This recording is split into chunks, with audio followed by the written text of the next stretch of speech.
Twisted Storytellers is brought to you with support from Henry Ford Health System. We share a special affinity with Henry Ford Health System because healing is at the core of what we both do.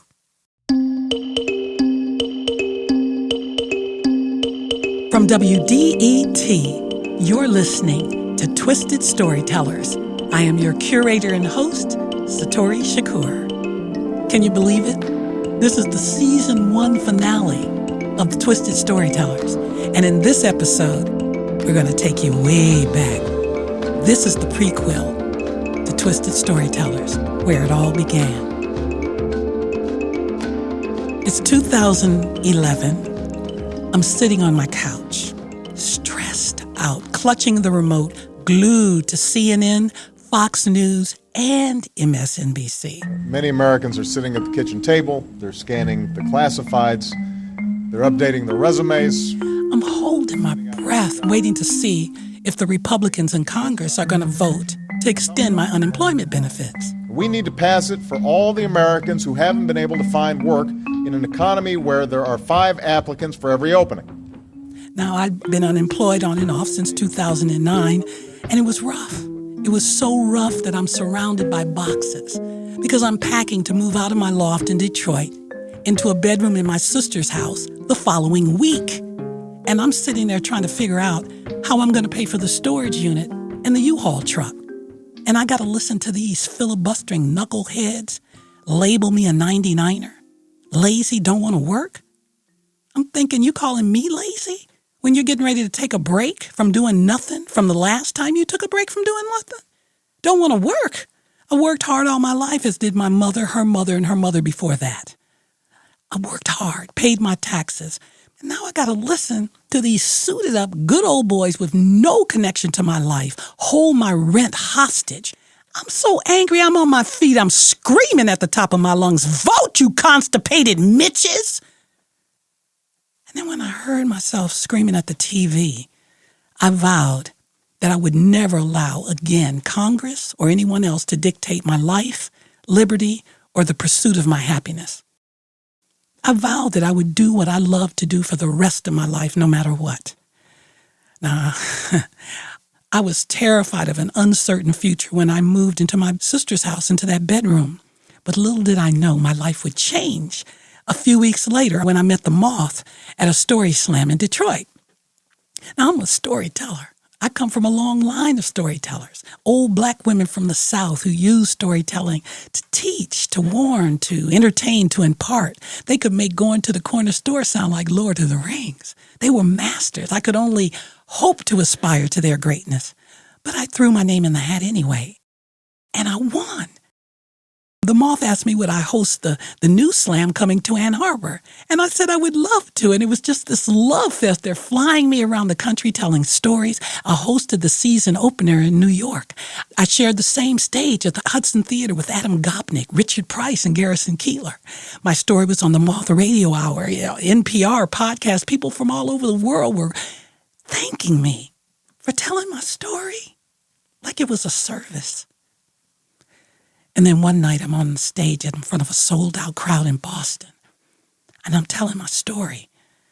It had taken me 6 years to crawl back from the numb of hell and the devastating grief over the loss of my mother from ovarian cancer in 2005. And then 9 months later, my son died of a massive seizure, the result of a brain injury he suffered in a car crash just a few years before. I was a dead woman walking, and the rest of my life looked like a joyless chore to live. And that's when I noticed that I could hear a pin drop. The audience was breathing with me, leaning forward, waiting for my next word. And I was struck by the fact that I had never been heard or listened to so profoundly. And in the space between my telling and their listening, I knew anything was possible. I felt love, I felt free, I felt whole and complete. And when I was finished telling my story, the audience applauded my struggle and my journey of overcoming. And I thought every single human being on earth should have this experience of being heard and listened to. And that's when I knew this is what I'm supposed to do. This is my calling, my purpose.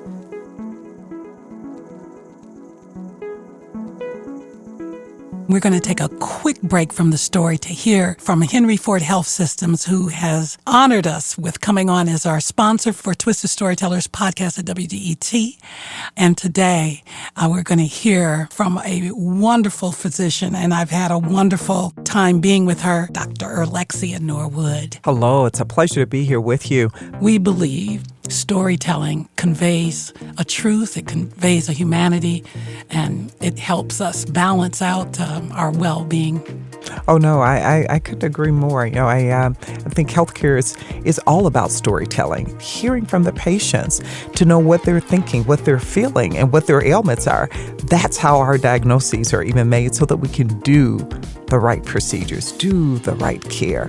So for us, it's all about you, all about the patient, and it starts with us being able to hear their story and entrusting us with their care, which is why for us, every patient and every life is important, and it's all for you. Thank you, Dr. Norwood, for being here with us. We're very excited to have Henry Ford Health System as our sponsor. And if you want to know more about Henry Ford, just visit henryford.com. And back to our story.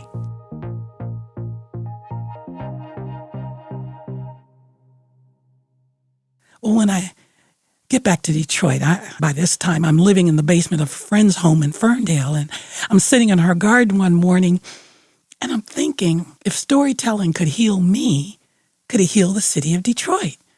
Because Detroit was grieving. It had been grieving for years. It had lost many lives and health and wealth, loss of integrity, loss of freedom of democracy. And when I would listen to the news reports, only 17% of Detroiters got out to vote at the polls today. I tried to remember, did I vote the year my mother and son passed away? As I recall, I could barely get out of bed. And that's when it came to me, the idea for the Secret Society of Twisted Storytellers. I would use storytelling with the intention of healing, with the intention of connecting the city of Detroit. And out of telling our stories, we would heal and transform and become leaders. And then we would take our leadership and transformation into community and make a difference and be of service. I was so in love with the idea. I was so in love with the idea but I didn't have any money. I was living in the basement of a friend's house, but the idea was so delicious that I sold tickets for $15 in advance to my friends and family and rented a little theater space in downtown Detroit with 45 seats. It was a sellout, and the 4 storytellers that evening got a standing ovation, and I was beaming like a proud mother, wondering, could this little social experiment actually work?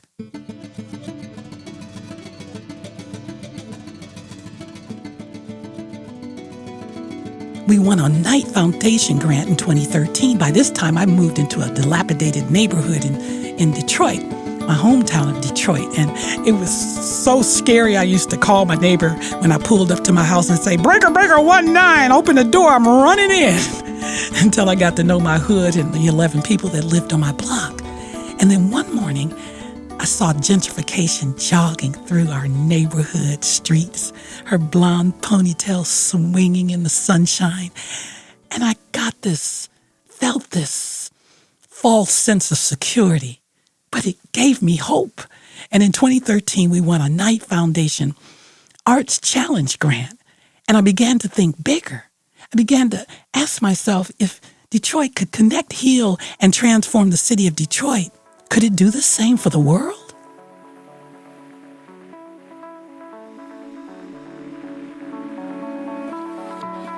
The Secret Society of Twisted Storytellers became a nonprofit 501c3 in 2014 with a global mission to connect humanity, heal and transform community, and to provide an uplifting, thought-provoking, soul-cleansing entertainment experience through the art and craft of storytelling.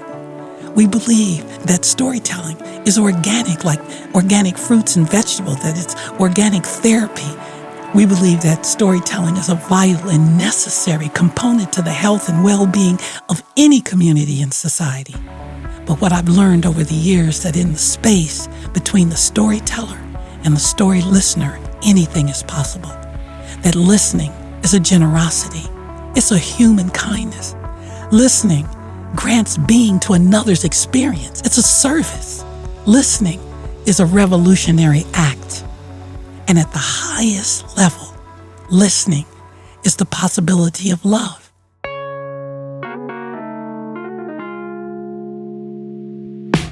Here I am, ladies and gentlemen, doing what I love to do for the rest of my life.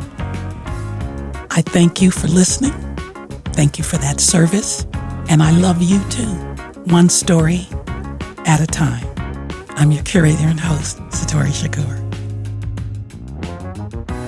Those of you who come to our events regularly at the Charles H. Wright Museum know that's where we usually have it. But once a year, we have a very special event. And last year, we did George Clinton over at the DIA. And this year, we're bringing Dr. George Faison, Tony Award-winning choreographer for Best Choreography in The Wiz. His story is compelling, fascinating, entertaining. It is an amazing story. So come on out to the DIA, hear Dr. Faison, see his work, his dances live, music live, as well as this multimedia extravaganza over at the Film Theater at the DIA. Friday, December 16th. For tickets, go to twistedtellers.org/events. Twisted Storytellers is a production of WDET. The show is produced by Zach Rosen, sound design, mix and theme music by Sam Bobian. Other music from today's show comes to us from our friends at Ghostly Songs. Special thanks to Shelby Jopi, Laura Herberg, and Connor Anderson. Thanks to our sponsor, Henry Ford Health Systems. If you're feeling our show, please do us a favor and write us a review on iTunes. This is the single most helpful thing you can do to ensure our sustainability as a show. Thank you. I used to hate asking for money. Who likes to ask for money? I was taught that was begging, but in this case, it is not. Because I figured out I get to say what money is. Money is generosity and kindness and a bang for your buck. So if you want to have access to stories from people you probably know, but if you want to get the wisdom of those stories into your life, just donate. All you have to do is just go to WDET.org. And if you got a couple bucks, send us a couple bucks. If you got $1 million, we love that too. But go there and we thank you. We are grateful for any donation, any size that you can make. We just want to stay here and present these stories to you. Thank you.